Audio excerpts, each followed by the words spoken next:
Bonjour et bienvenue dans Prière Inspirée. On est encore heureux de vous retrouver aujourd'hui. On va passer un temps dans la prière, dans la présence de Dieu, dans la parole de Dieu aussi, avec le pasteur Mohamed Sanogo. On est heureux de t'avoir encore aujourd'hui avec nous. Merci. Et on voulait partager un peu par rapport à... Hier, on a commencé à parler par rapport à ceux qui aspirent au mariage. Et tu me disais aussi que ça s'applique aussi si on est déjà marié. Il y a des choses qui s'appliquent aussi, des blocages qui peuvent être là et qui peuvent engendrer des problèmes dans le mariage. En effet. Et est-ce que tu peux nous donner un peu, pour ceux qui écoutent et qui aujourd'hui aspirent au mariage, ou ceux qui sont déjà dans le mariage mais qui ont des blocages, il y a quoi d'autre comme blocage? Hier, tu as parlé de deux blocages. Oui, hier j'ai parlé des blocages. En fait, les principaux blocages sont basés sur sont la contradiction, sont des idées contradictoires à ce que Dieu a établi comme principe en Genèse chapitre 2 pour établir l'union maritale. Parce que le mariage vient de Dieu et c'est lui qui en connaît la source, la force, les forces et les faiblesses. Donc, le point pour lequel nous avons prié la dernière fois, c'était Dieu dit il n'est pas bon que l'homme soit seul. Donc, lorsque Dieu amène une personne à vouloir se marier, cette personne-là doit accepter le fait que quelqu'un va vraiment venir partager sa vie. Mais pas partager sa vie sur le plan seulement physique, parce que l'homme est physique, émotif, donc il est aussi âme et il est esprit. Ouais, physiquement, je suis avec toi, je ne suis pas seul. Mais je peux être dans un groupe de personnes et puis je peux me sentir seul parce que je n'ai aucun ami.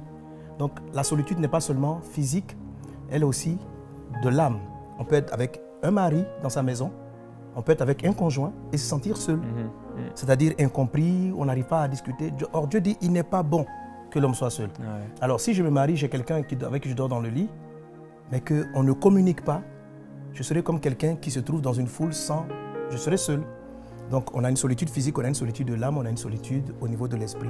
Alors, la dernière fois on a prié pour ceux qui aspiraient au mariage, qui n'arrivaient pas, parce qu'en eux-mêmes il y avait une voix qui pouvait venir soit de leur esprit, de leur âme ou de leur corps, qui aimait la solitude. Et on a brisé ces forteresses-là.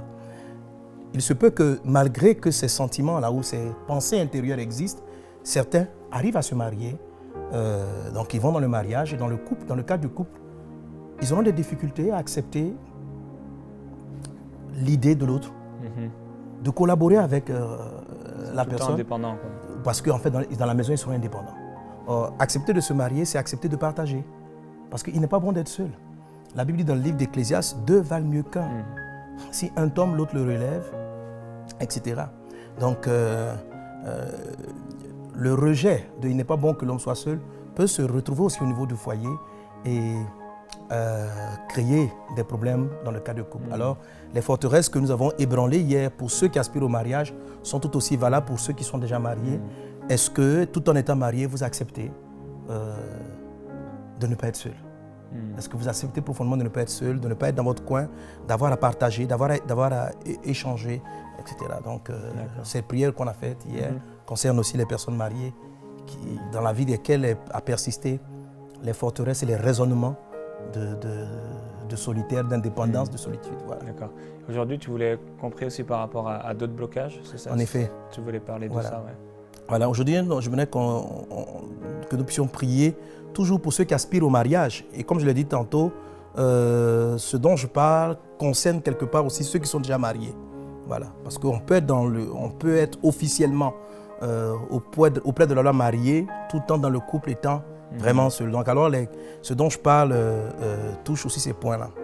Je vais, avant qu'on entre en prière, nous amener à lire, on peut lire ensemble la parole de Dieu dans le livre de la Genèse chapitre 2, à partir du verset 18. Donc, à partir du verset 18, on a l'histoire de la manière dont Dieu a marié Adam à Ève. Et cette histoire-là transporte tous les fondements d'un mariage réussi. C'est-à-dire que tant que nous faisons les choses comme Dieu les a faites, alors notre couple ou la rencontre de notre conjoint sera un succès, ou du conjoint idéal sera un succès. Alors, verset 18, il a dit, l'Éternel Dieu dit, il n'est pas bon que l'homme soit seul, je lui ferai une aide semblable à lui. La notion qui m'intéresse dans un premier temps, c'est la notion de semblable à lui, c'est-à-dire qu'il lui ressemble. Amen. L'Éternel Dieu forma de la terre tous les animaux des champs et tous les oiseaux du ciel. Il les fit venir vers l'homme pour voir comment il les appellerait et afin que tout être vivant portât le nom que lui donnerait l'homme. Et l'homme donna des noms à tout le bétail, aux oiseaux du ciel, à tous les animaux des champs. Mais pour l'homme, il ne trouva point d'aide semblable à lui. Je vais vous dire que pour l'homme, il ne trouva point d'aide semblable à lui. Ce « il » semble plus adressé à l'homme. En fait, Adam n'a pas trouvé d'aide semblable à lui. Ce n'est pas Dieu, en fait, qui n'a pas trouvé d'aide. C'est beaucoup plus Adam qui, dans sa nomination, dans le nom qu'il donnait aux animaux, n'a pas trouvé l'aide qui lui était assortie. Il ne trouva point d'aide semblable à lui. Alors, l'Éternel Dieu fit tomber un profond sommeil sur l'homme qui s'endormit. Il prit une des côtes et referma la chair à sa place. L'Éternel Dieu forma une femme de la côte qu'il avait prise de l'homme et il l'amena vers l'homme. Et l'homme dit, voici cette fois, celle qui est os de mes os et chair de ma chair, et on l'appellera femme parce qu'elle a été prise de l'homme, etc. C'est pourquoi l'homme quittera son père et sa mère, s'attachera à sa femme et ils deviendront une seule chair. Amen. Ici, Dieu dit que le conjoint idéal, donc, pour ceux qui aspirent au mariage, je dis, le conjoint idéal est une personne qui est semblable à vous. Le terme semblable, ici, fait ressortir beaucoup plus la complémentarité. Parce qu'il dit semblable à lui, qui va lui apporter une aide.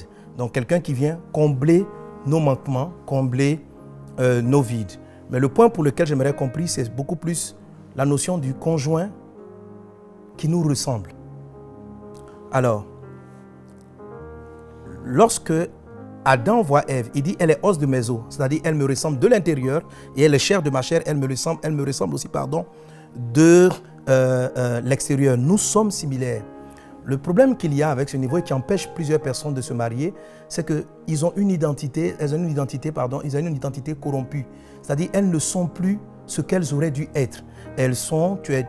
Beaucoup sont devenus ce que le monde a fait d'eux.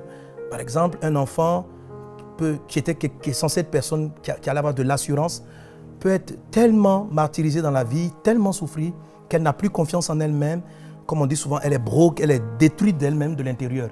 Alors ce genre de personnes vont attirer vers elles, si elles attirent un conjoint, elles vont attirer quelqu'un qui est semblable à elles. C'est-à-dire soit une personne qui va venir les détruire davantage ou qui portera les mêmes fardeaux. Le mariage est spirituel, c'est comme un miroir. Vous attirez quelqu'un qui vous est semblable. Alors, si votre image est déformée, ou encore si vous ne savez pas qui vous êtes, quel semblable allez-vous attirer? Vous allez attirer quelqu'un qui vous ressemble.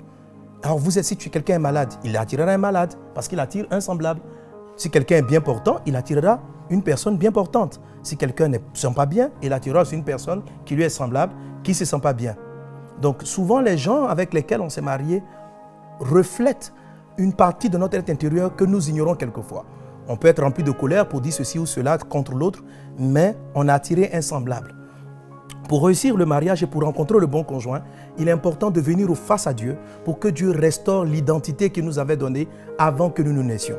Rappelons-nous ce que le Seigneur dit à Jérémie. Il dit ceci, avant que tu ne sois formé dans le sein de ta mère, je te connaissais. Je te connaissais, je t'avais établi. Donc Dieu nous connaît avant que nous ne naissions. Dieu nous connaît avant que nous ne soyons formés. C'est cette identité qu'il nous a donnée avant que nous ne naissions qui peut être déformée par les circonstances de la vie, déformés par les problèmes, déformés par les coups. Des gens qui étaient censés être doux peuvent devenir des personnes aigries. Des gens qui étaient censés être bons peuvent devenir méchantes et elles attireront dans leur vie des gens méchants ou des personnes contre lesquelles elles vont manifester de la méchanceté, de la destruction. Pour qu'un mariage soit réussi, pour attirer le bon conjoint, il faut que Christ restaure votre véritable identité. Seul Dieu sait qui vous êtes réellement. Peut-être que vous n'êtes pas ce que vous... Le jugement que vous avez de vous-même peut être erroné.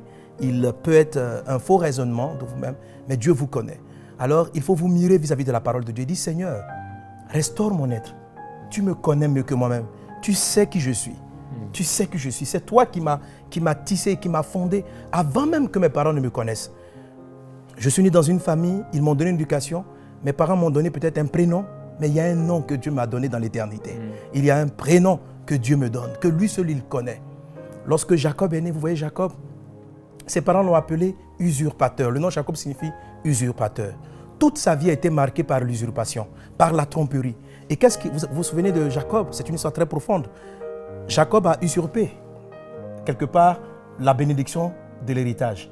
Et vous voyez, c'est ce qui s'est passé aussi pour son mariage. Lorsqu'il a voulu se marier, son oncle Laban l'a aussi trompé comme il avait trompé son propre père. Pendant qu'il était dans la chambre, dans le noir, il s'attendait à recevoir Rachel, mais c'est Léa qu'on lui a envoyé. Un peu comme son père qui était aveugle, qui s'attendait à voir Ésaü, mais qu'est-ce qu'on lui a envoyé? On lui a envoyé Jacob. Donc son identité d'usurpation l'a suivi jusque dans le mariage.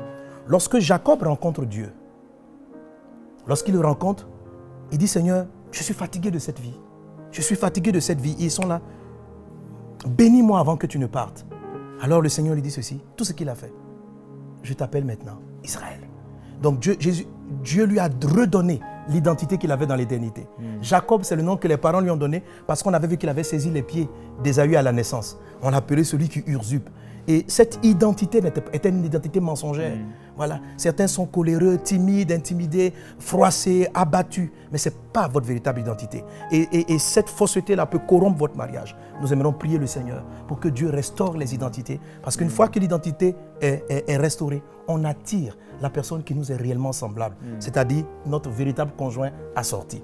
Si notre identité n'est pas restaurée, on attire quelqu'un qui ressemble à notre phase, à notre forme déformée, à la forme qui n'est pas la nôtre, mais qui est celle que le système, que le monde, quelquefois même que les parents nous ont donnée.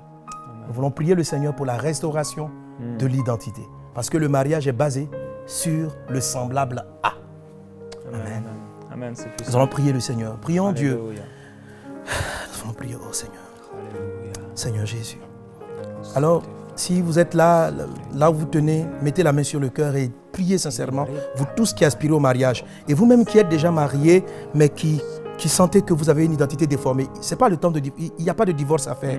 Même dans votre couple, Dieu peut vous restaurer. Dans votre foyer, Dieu peut restaurer votre identité et rétablir votre maison. Ne dites pas, je me suis trompé. Oui, on peut se tromper, mais Dieu est celui qui transforme même lorsqu'on a fait des erreurs. Il a dit qu'on ne doit pas se séparer. Il n'est pas question de vous séparer, mais de croire que Dieu est capable de vous transformer de l'intérieur. Et s'il le fait, il transformera aussi le conjoint pour ceux qui sont mariés. Et pour vous qui n'êtes pas mariés, le fait de restaurer votre identité va favoriser la rencontre avec le conjoint assorti. Prions, mettez la main sur le cœur. Mettez la main sur le cœur, vous tous qui êtes concernés par cette parole. Et maintenant, sentez maintenant la guérison de Dieu. Sentez la puissance de Dieu. À l'instant où je parle, tu as subi peut-être des viols, tu as été abusé, tu as perdu la confiance en toi-même. Tu ne sais plus réellement qui tu es et ton identité a été corrompue. Et cela corrompt ton mariage ou tes projets de mariage dans le nom de Jésus. La Bible dit ceci, les armes avec lesquelles nous combattons renversent les forteresses. Que la forteresse de l'identité corrompue soit renversée dans le nom de Jésus. Que soit renversée dans le nom de Jésus. Et que maintenant le Seigneur vous guérisse. Le Seigneur te guérit. Jésus-Christ est arrivé. Le premier message qu'il a donné, il a dit ceci, l'Esprit du Seigneur est sur moi parce qu'il m'a oint pour annoncer une bonne nouvelle aux pauvres, pour guérir ceux qui ont le cœur brisé. Que le Seigneur guérisse ton cœur brisé, que le Seigneur restaure ton âme, que le Seigneur restaure ton cœur et qu'il rétablisse ton être intérieur, les eaux que tu dois être. Que le Seigneur qui te connaît, et qui sait qui tu es, qui t'avait donné un nom, qui te connaissait avant même que tu ne sois formé dans le sein de ta mère et que tu n'apparaisses sur cette terre, qu'il te redonne cette identité. Comme il a dit à Jacob, ton vrai nom, c'est Israël, le combattant de Dieu. Soyez celui-là. Deviens celle que tu aurais dû être, celle que tu es réellement. Sois celui que tu dois être véritablement, dans le puissant et impressionnant de Jésus. Merci Seigneur pour ta grâce divine. Nous prions pour la guérison des cœurs, la guérison des blessures émotionnelles qui ont suscité, qui ont créé une déformation dans l'âme et dans les pensées. Et nous proclamons ta parole de vérité. Oui, tu nous as formés et c'est toi qui nous modèles. C'est toi qui nous as créés. Tu as créé notre esprit, tu as soufflé en nous. Nous sommes devenus une âme vivante. Et Père, je prie pour ces personnes qui ont été déformées par les circonstances, déformées par les attaques, déformées par les blessures, déformées par les accidents, déformées par les paroles négatives, déformées à cause de ces armes qui ont été forgées contre elles et qui les ont attaquées. Et nous proclamons le renversement. Amen. Le renversement de ces choses au nom de Jésus. Au nom de Jésus. Que tout ce qui a été semé, livré, qui a été semé dans les mentalités, livré, qui a été semé dans les cœurs, dans les pensées, dans les mentalités de ton peuple, Que cette ivresse disparaisse dans le nom de Jésus. Nous proclamons la gloire de Dieu. Je déclare la gloire de Dieu sur vous. Amen. La présence de Dieu sur vous qui ramène la vérité.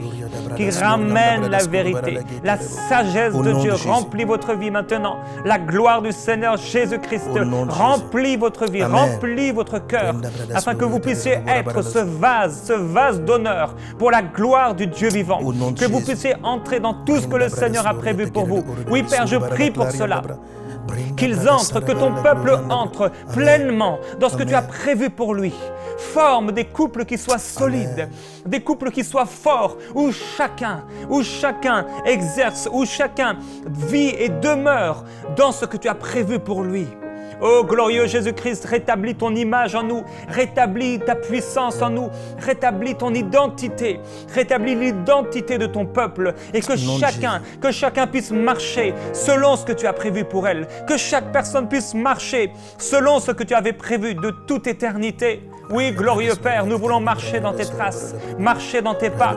Nous voulons marcher exactement là où tu veux que nous puissions marcher. Nous voulons nous revêtir de cette identité qui est la nôtre, celle que tu nous as donnée. Nous ne voulons pas être quelqu'un d'autre. Nous ne voulons pas être la copie de notre personne, mais nous voulons nous revêtir de Christ, nous revêtir de notre identité, ce que nous sommes réellement en toi. Père, je prie pour ton peuple, afin qu'il puisse se revêtir de Christ, qu'il puisse se revêtir de cette identité qui se trouve en toi, ce pourquoi il a été formé, afin qu'il puisse trouver cette aide semblable à lui. Ô glorieux Jésus-Christ, oui, nous prions pour des connexions divines, Amen. Des partenaires divins, Amen. Des mariages qui soient divins, Amen. Des mariages qui soient établis par toi, Amen. qui soient établis par toi. Nous t'adorons et nous te glorifions et nous croyons pour des miracles. Nous Amen. croyons pour des transformations dans les couples, là où celui qui est venu pour diviser, là celui qui a voulu régner par la division, régner dans la calomnie, régner dans l'injustice, régner dans le malheur, régner dans la critique et la calomnie. Nous détruisons son œuvre au nom de Jésus-Christ. Nous proclamons le sang de Jésus-Christ, celui qui rétablit toutes choses par la puissance de sa parole, celui qui rétablit toutes choses par la puissance de son nom, par la gloire de son nom. Nous rétablissons la vérité de la parole de Dieu dans les pensées, dans les cœurs au nom de Jésus, dans les mariages au nom de Jésus, pour ces célibataires au nom de Jésus-Christ. L'identité divine, l'identité de Dieu, afin qu'ils marchent là où tu le veux. Alléluia. Oh, tu veux établir des couples qui soient forts dans la francophonie. Des couples qui soient forts en France, au Canada, Amen. En Côte d'Ivoire, au Cameroun, dans les pays francophones, Amen. Des couples puissants en toi. Parce que tu veux te glorifier. Tu veux établir une armée qui va te servir. Alléluia. Merci d'ouvrir les yeux, d'illuminer, Père, les yeux des cœurs et qu'ils puissent voir ta gloire. Oh Seigneur Dieu, que cette personne voit ta gloire. Qu'on voit ta gloire, mon Dieu. Alléluia. Seigneur, fais-nous voir ta gloire. Seigneur, fais-nous voir ta gloire. Seigneur, fais-nous voir ta gloire. Dans cette même dynamique, je voudrais vous donner ce second point, ce second sujet. Nous sommes toujours en train de prier pour vous qui aspirez au mariage. Sachez ceci, c'est la volonté de Dieu que vous soyez mariés. Si vous avez atteint l'âge, vous êtes mature, mûr pour le mariage, c'est le plan de Dieu que vous soyez mariés. C'est le plan de Dieu. Mais les choses qui s'opposent à ce mariage sont le plus souvent des combats intérieurs, des pensées intérieures, des choses que nous ignorons. Ça peut être quelquefois des démons des esprits, mais dans le nom de Jésus, aujourd'hui, vous êtes délivrés, Alléluia. Vous êtes libérés. La puissance du Saint-Esprit est là et elle agit. Quel que soit l'endroit où vous suivez cette rencontre, le Saint-Esprit arrive jusqu'à vous, brise toute forteresse, mais seulement recevez la foi. Et la foi vient de ce qu'on entend, de ce que tu entends maintenant, la parole de Dieu. La deuxième chose que je vais te dire pour ce sujet de prière, toujours en nous appuyant sur ce texte de Genèse, chapitre 2, à partir du verset 18.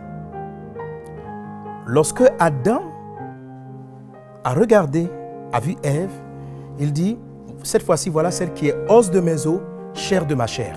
Le sujet pour lequel nous avons prié tantôt, c'était celui de l'être intérieur, notre véritable identité intérieure qui a été corrompue, qui peut avoir été corrompue, et le Seigneur nous restaure et nous rétablit. Mais Adam dit aussi, chair de ma chair. Oui, mes amis, il y a un lien entre les corps physiques. Je crois que c'est un lien spirituel, car le Seigneur dit ceci, l'homme quittera son père et sa mère, s'attachera à sa femme, et les deux deviendront une seule chair.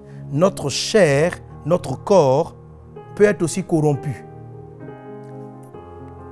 Et dans mon expérience spirituelle, c'est comme si il se dressait sur la vie de certaines personnes, une forme de voile qui empêchait les personnes de se reconnaître.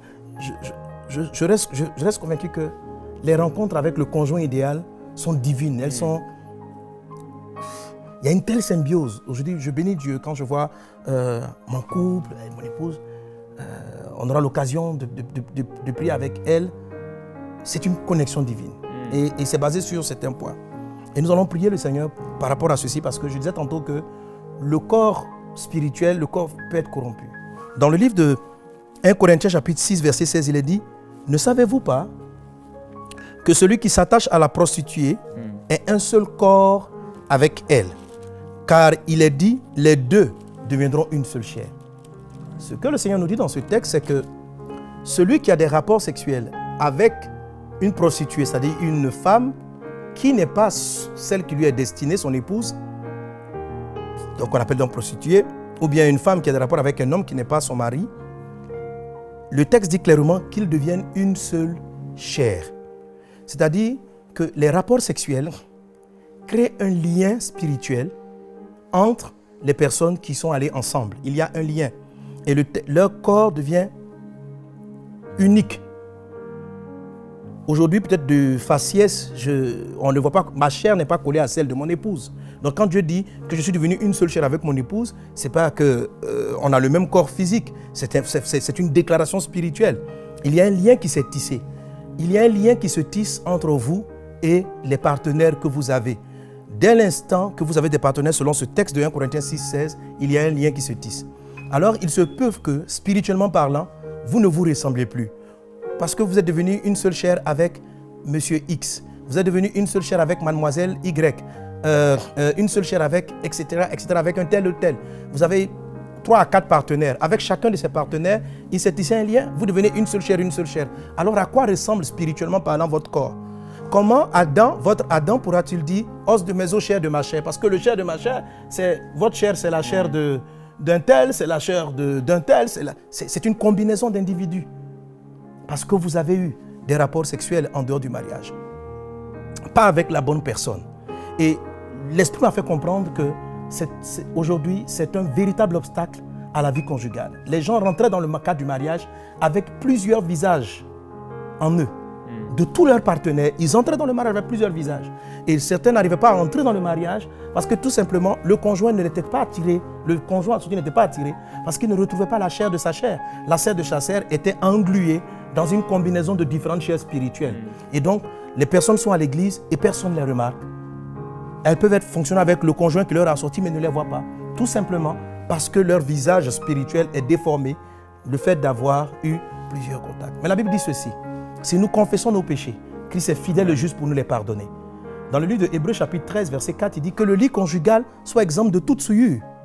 Il dit car Dieu jugera les impudiques et les adultères. Autrement dit, l'impudicité souille le lit conjugal qui est le mariage. L'adultère aussi, on sait que l'adultère souille le mariage. Mais la Bible dit l'impudicité.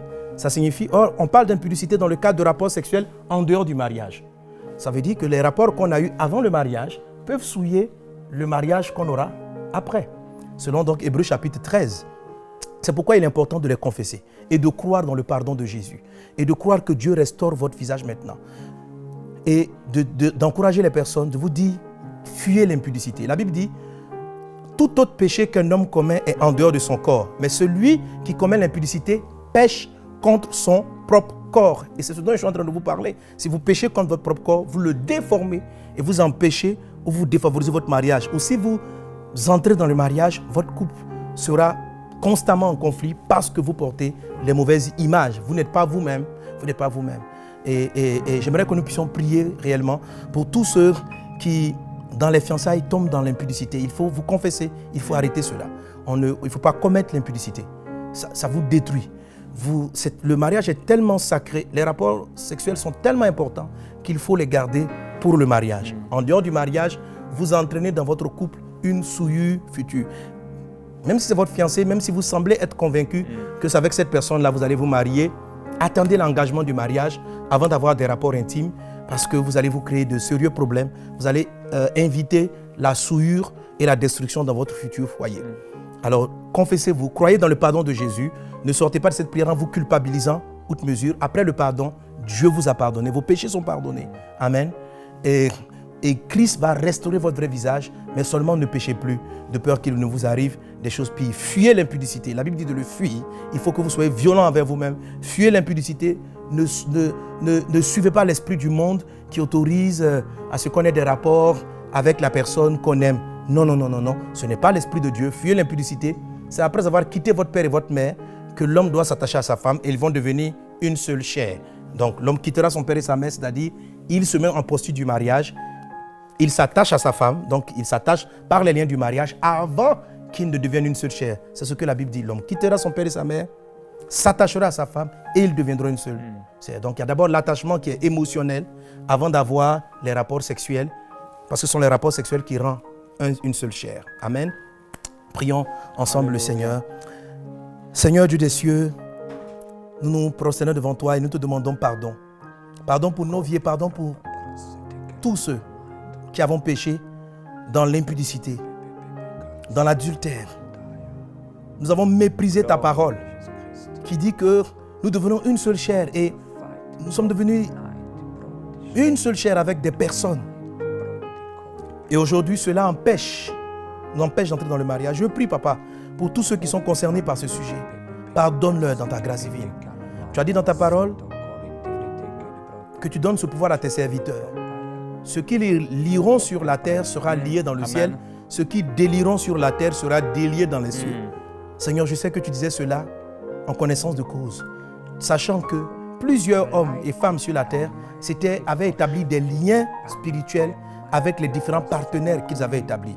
Mais dans le nom de Jésus, je veux briser, je veux délier ce lien spirituel qui s'est dressé entre vous et entre les partenaires, les différents partenaires que vous avez eus, qui aujourd'hui contribuent à déformer votre chair. Au nom de Jésus, ces forteresses-là, ces chaînes-là sont brisées. Amen. Au nom de Jésus, ces chaînes-là sont brisées et votre chair est libérée.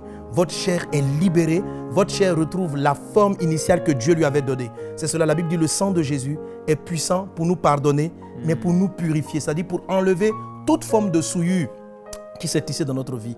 Que le pardon de Dieu soit notre partage en ce jour, dans le nom de Jésus. Que le sang de Christ te purifie et que maintenant tu retrouves ton éclat, ta beauté, la chair, comme tu dois être, afin d'entrer dans le mariage, ou que tu retrouves ton éclat, ta beauté, afin que le foyer dans lequel tu te trouves maintenant puisse avoir la paix de Dieu, la vie de Dieu. Il ne s'agit pas de divorcer, mais de retrouver l'identité et ton foyer sera restauré. Qu'il en soit ainsi dans le nom de Jésus. Amen. Alléluia. Nous allons terminer cette émission avec ce verset de 2 Corinthiens, au chapitre 7, au verset 1. Puisque nous avons de telles promesses, bien-aimés, purifions-nous de toute souillure de la chair et de l'esprit, en développant jusqu'à son terme la sainteté dans la crainte de Dieu. Et on vous encourage à développer cette sainteté dans la crainte de votre Seigneur. Et on vous dit à demain dans Prière Inspirée. Amen.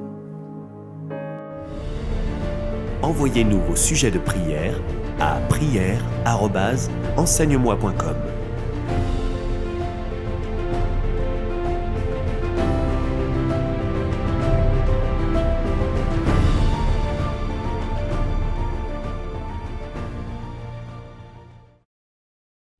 Cette émission est rendue possible grâce au précieux soutien des partenaires d'Enseigne-moi Canal International.